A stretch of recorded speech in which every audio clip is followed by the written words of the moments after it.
everybody. I'm Michelle Simons, and welcome to Prevention Works. I'm here with my co-host, Emily Hatchwell. And we are here today to talk to you about substance use, addiction, recovery, and prevention. We work under 3 grants for the City of Lynn, and Emily's going to start off and explain those grants to you a little bit. Yeah, so I just wanted to talk a little bit about each grant that Lynn has been awarded. So these are grants that have been awarded from the state of Massachusetts. So we have the MOPSI grant, the Massachusetts Opiate Abuse Prevention Coalition, SAPC, Substance Abuse Prevention Coalition, and PFS 2015. And that one is Partnership for Success 2015. A lot of acronyms, hard to memorize, but you know, we're getting the hang of it as we go. So all of these grants have to do with substance use prevention in some capacity or another. It just depends on the age group. So for example, PFS focuses on high school age students, whereas SAPC focuses on middle and high school age students, and MOPSI focuses on everyone. So the idea of these grants is that they all work together. So Michelle and I both work on PFS and MOPSI. And we work closely with the SAPC coordinator. That way we can combine all of our efforts to create more programs to educate the public about substance use and prevention. I've been throwing around the word prevention, so we're actually going to have Michelle talk about prevention and what prevention actually is. Yeah. So Prevention Works started out, and we have what we call like 3 levels of prevention. We have primary, tertiary, and secondary prevention. So primary prevention aims to prevent disease or injury before it even occurs. So when we're talking about primary prevention, we're usually talking about prevention towards elementary school kids, and some of that work may not have anything to do with substance use at all. It actually aims towards things like building self-esteem, building on kids' strengths, things like that. Working on like kids having after-school programs, extracurricular activities, and things like that. If a child is particularly talented in a certain area, then that kind of thing would be encouraged, and that's all primary prevention. Those kind of help build some different things like protective factors, which is something we'll talk about a little bit in here too. When we're talking about secondary, we're actually talking about aiming to reduce the impact of a disease or injury that has already happened, right? So if you can see, we have up here, so if a kid, usually this pertains to like a teenager maybe that just started smoking weed or drinking, and that's where there might be like a little bit of an intervention where you might offer some drug education, kind of find out what's going on and what's sort of motivating the child to drink or sample substances. And then when we're talking about tertiary, we're aiming to soften the impact of a disease. So if there's already an addiction going on with tertiary, then we're talking about things maybe more like harm reduction and things like that. So that's basically the 3 levels of prevention. Creating environments that support healthy behavior and things like that are all different levels of prevention. Yeah, and I know we incorporate all of these levels of prevention through our program Prevention Works. So that's kind of what we've been calling ourselves for a while, so that's how we got the name of this show. We just basically took that and put it into the TV show. So Prevention Works is all of us work together. So we have Michelle and I, and then as I mentioned, we have other coordinators for these grants as well. And we basically educate the public. So we educate Lynn and the surrounding areas about substances, substance use, prevention, addiction, and anything in between that has to do with anything that has to do with substances from prevention. So we have actually gone around and given presentations at different organizations. So we've been to local high schools, we've been to the Haven Project, we prevent to big groups, small groups, and we will basically present to anybody who wants us, and we can tailor presentations, and we tailor presentations to their specific need and how long they give us. We also attend events, so local events in Lynn and the surrounding areas. And we basically just have a resource table for people to come over. They can take as many resources as they want. And we talk to them. We tell them about our prevention works. We tell them about the substances that we're talking about. And we just want to make sure that we're educating as many people as possible. Yeah. Yeah, so some of these presentations, like Emily talked about, cater to the different audiences. So at different times we're asked to, Emily recently presented for St. Mary's at the high school for the students and the teachers and the staff. And parents. And parents as well. Yeah. So we do like a general addictions 101.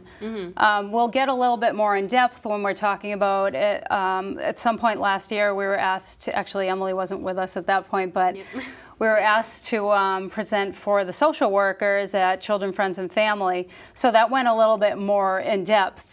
So a little bit deeper than just Addiction 101 or what is addiction. We talked a little bit about opioids and also what to do if, you know, one of the social workers notices that there may be a problem going on or something going on with one of the clients that they're working with.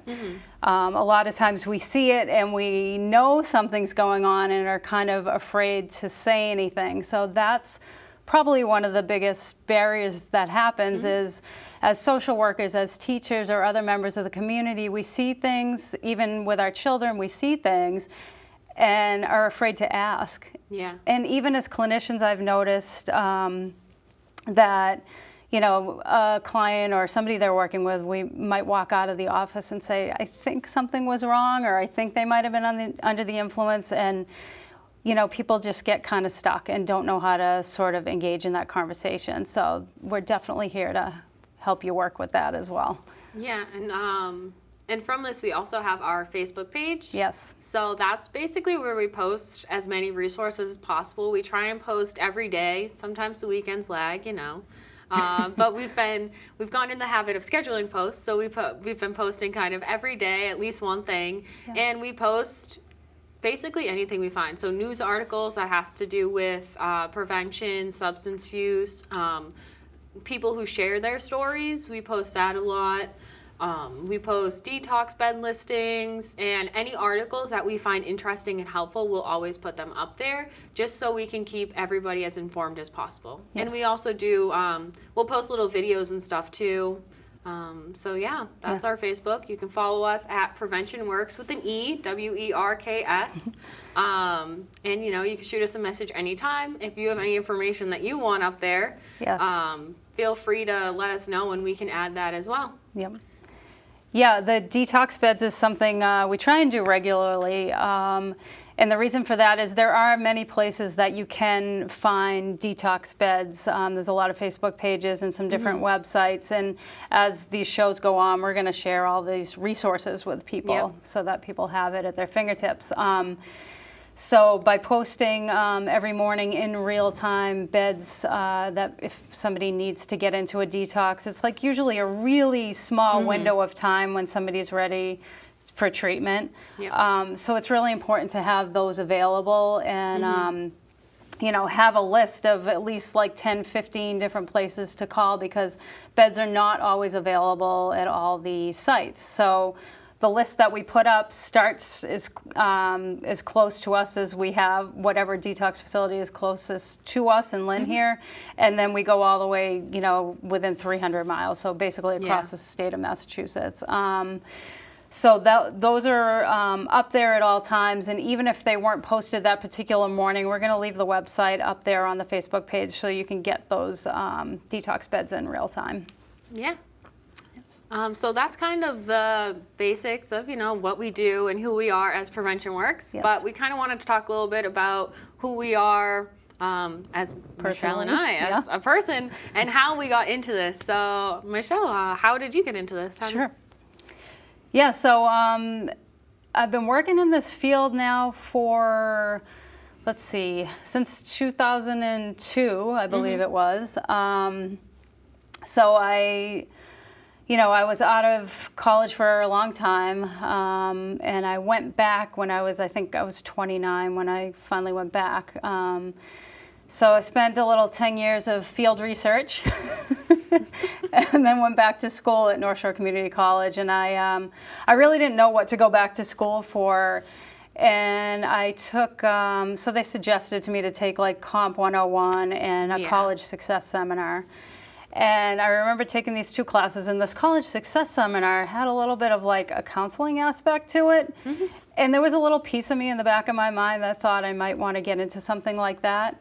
And I just remember mentioning it to the instructor at the time, this Professor Tom Garrick, who was really instrumental in getting me into this field.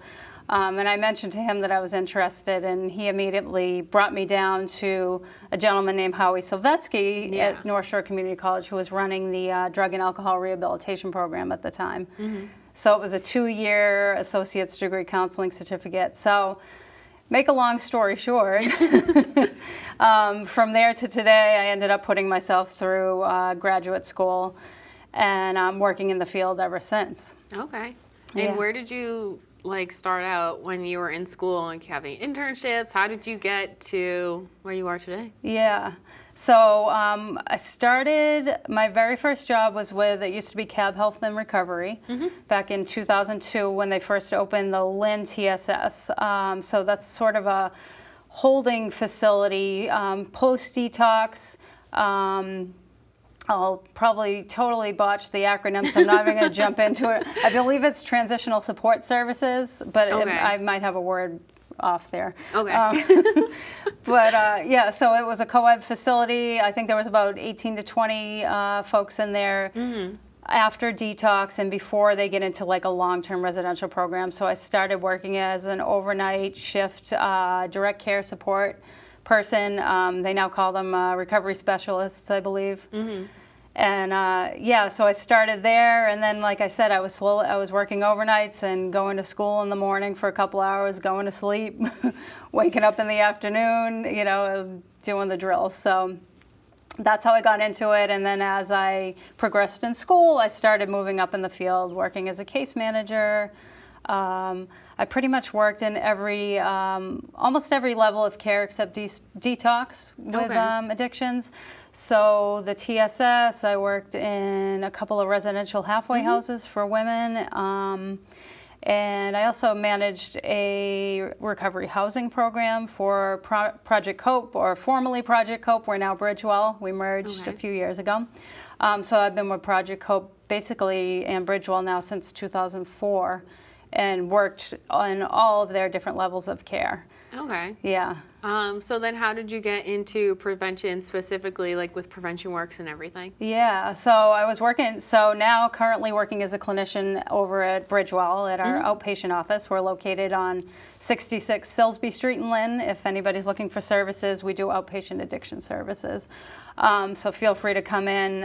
It's very simple. Walk in, fill out some paperwork, and we can hook you up with services, insurance or not, which is a beautiful thing about the state of Massachusetts. Yeah, definitely. Definitely. But yeah, so I was in my office, and once a month they would kick me out of my office because they had a big meeting in there. And Wendy Kent, who's the clinical supervisor, or clinical director over there at 66 Silsby, she would come in and accompanied by couple of full uniform Lynn police officers, a doctor from Lynn Community Health Center. I think there was a school nurse, a couple of people from the Lynn Public Schools, and various other people from the community working in different nonprofits, things like that, that would come in. And I asked Wendy, I said, what's this meeting all about that I see come in every month or so? And she said, it's for the opioid overdose coalition. So I thought, interesting. And I was looking at the crowd in there, and I thought, well, I want to be a part of this. Yeah. So I asked her, and I was like, my thoughts were like, maybe somebody from in recovery should be at the table for this too. You're trying to prevent overdoses and trying to navigate that and how to sort of approach it. Yeah. And, nobody really has any black or white answer. It's really like they're gathering data and trying to come up with different strategies in order to sort of, confront this. And I thought, somebody in recovery probably would have some input. Yeah, definitely. So I asked her if I could come. She invited me to the table, and I started attending the meetings and really enjoyed them, and really enjoyed the community, the sense of community, and the feeling that there was these, like, you know, Lynn gets a bad rap, but there's a lot of people that care, you know? Yeah, exactly. And that's what was like really, and that made, like, that really filled me up, like seeing all these people, you know, in this room willing to come, like, leave their jobs for a couple hours during the day and take part in this. And so I was sitting in there, and they kept mentioning every, you know, meeting, we need a prevention coordinator, we need a prevention coordinator. And a friend of mine at the time, his name's Aaron DeYoung, he's a strategic business planner, and he was contracted by the city of Lynn to do an opioid summit. We've done a couple since then, and that's another side note, but every time they mentioned it, he'd be elbowing me. And I was thinking, like, you know, I have a clinical background. I'm not qualified for prevention by any means. And so I talked to him after. I'm like, why do you keep elbowing me every time they he's like, you should go for this position. And I was thinking, like, I can't, you know, I don't know anything about prevention. And he's like, yeah, you do. You know, with lived experience, you do. And, you know, he's right. And so I mentioned it to Wendy, and I mentioned it to the public health director at the time, who was Marianne O'Connors. I sat in her office, had a quick interview, and signed some paperwork, and I was in. Yeah. Yeah. So Wendy handed me our strategic business plan, you know, what we're supposed to do, and who we're supposed to target when it comes to prevention. Yeah. And it was teenagers and their parents, also the faith communities, through different modalities like social media, mainstream media, presentations, and things like we're doing with the tabling events. Yeah.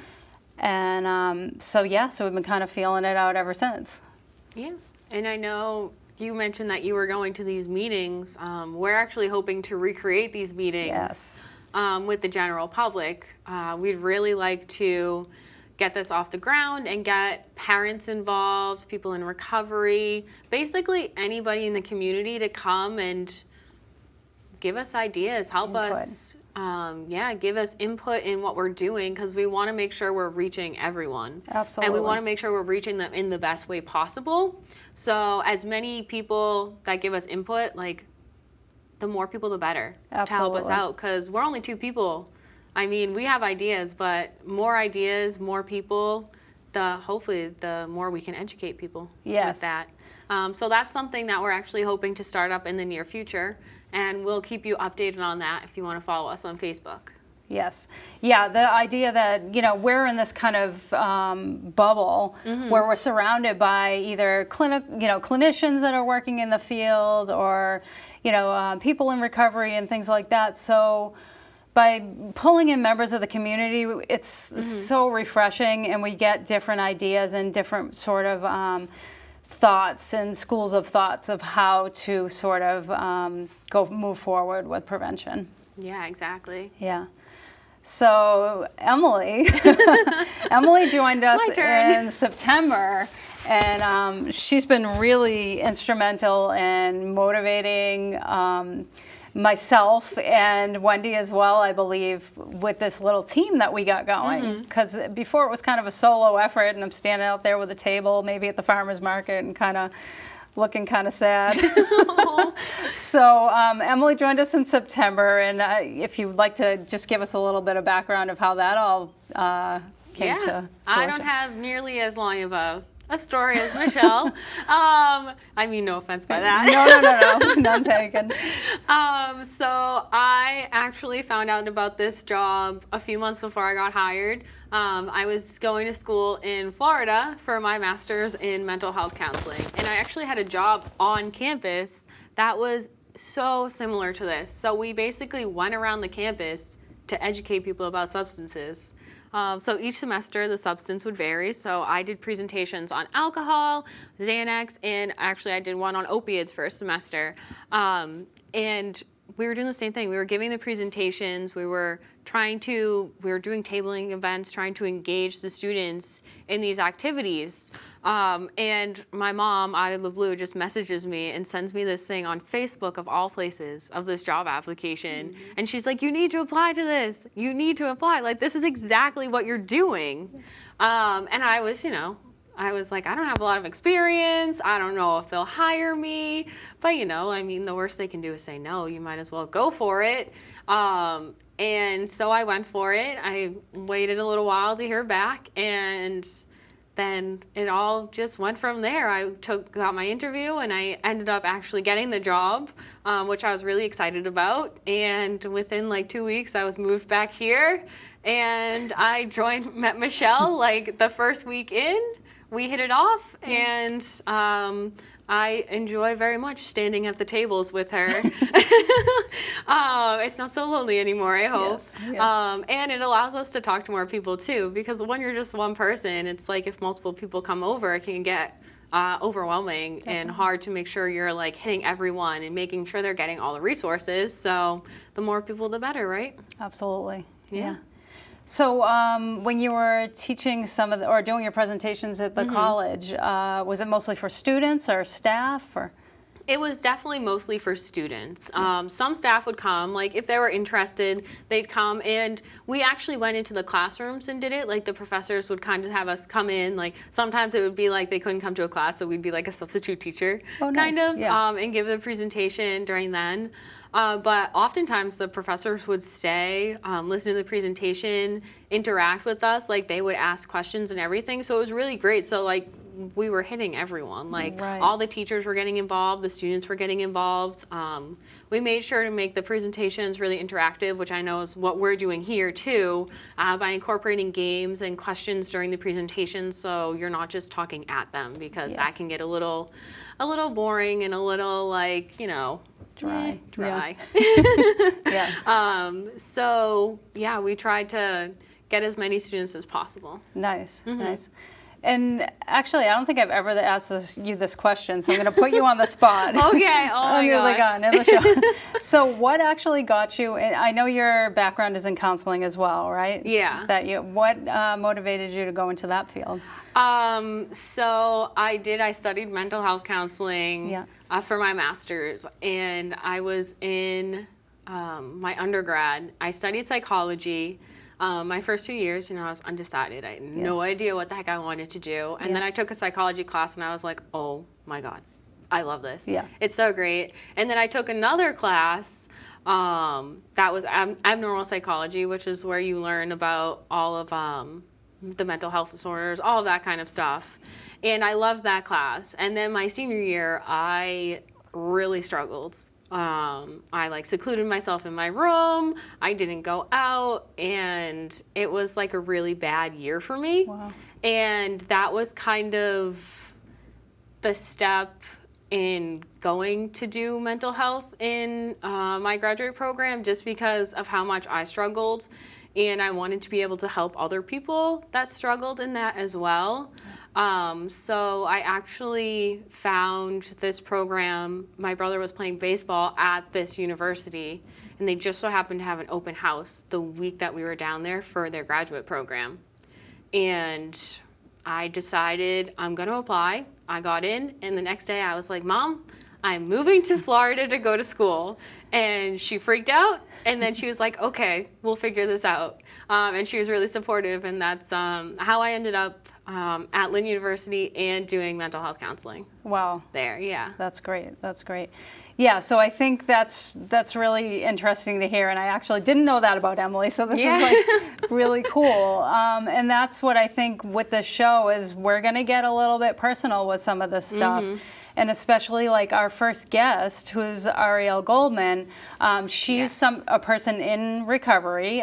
She's a couple years in recovery now. And she's actually the intern for Prevention Works, so she works with us every day. So yes, so that's how both of us got to know her, because she's actually taking, so Stephen Chisholm now is he's the head of the drug and alcohol rehabilitation program at North Shore Community College. Yeah. And Ariel's in that program as we speak. She's almost done. I think one class left, maybe. Yep. Yeah. Yeah. So she's about to graduate. Almost there.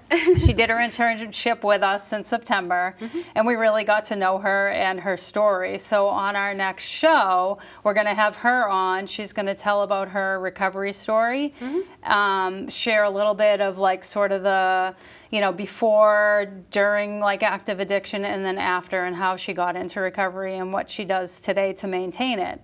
And I think what we're going to do on the show, along with prevention, is promote recovery. Yeah, we really want to make sure that people know that there is another side to this whole thing, because oftentimes you hear a lot about people who have substance use and who have passed away from an overdose. So we really want to highlight the people who are in recovery. Absolutely, yes. So as many overdoses as there are out there, there's hundreds of years of people, thousands of years of people in recovery. Exactly. Yeah, great. Yeah. So, so we're about to wrap things up. Please follow us on Facebook at Prevention Works. Yep. And also on Instagram now as well. Yeah, we're trying to get our Instagram up and going. So that also is called Prevention Works, and we're actually working on a website. So hopefully we get that up and running too. Yes, a resource website. And we're not just trying to gain popularity here. We're trying to just be available for resources for people. So yeah, we want to make sure that we're educating as many people as possible, and that they're keeping up with the news, and just making sure that they know what's happening. Absolutely. Yes. Great. So, we have another show that's going to be coming up too, which is going to be a little clip on this, which is Word on the Street, which we don't have too much time now to explain, but we are going to be interviewing folks from the city of Lynn and the community on the streets of Lynn, and what's happening out there and what their thoughts are. Maybe if people are involved or in treatment or something like that, getting their thoughts on how that process is like. Yeah, so we're looking forward to talking to the people of Lynn. Yes, Prevention Works. Come find us. Yeah, so thank you for watching. Yes. And we look forward to many more shows with you. Yes, absolutely.